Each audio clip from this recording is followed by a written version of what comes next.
contraceptives and a human life. It's important to point out that there is a massive difference between preventing sperm and egg from uniting and ending a life that has already started.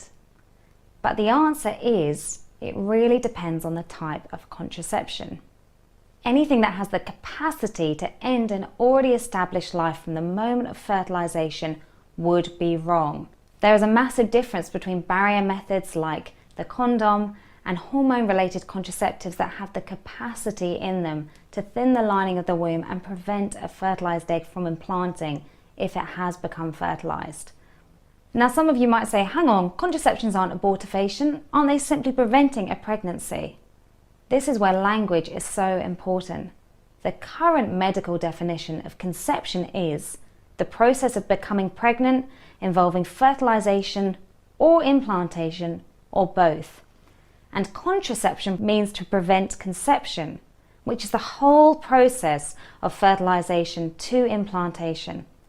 This definition brings with it far greater implications that we need to be aware of.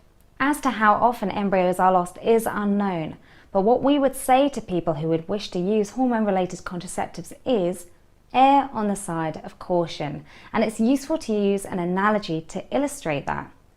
So let's imagine that you're a construction worker working on a site and you decide to take your child to work with you. And the job of the day is to demolish a building.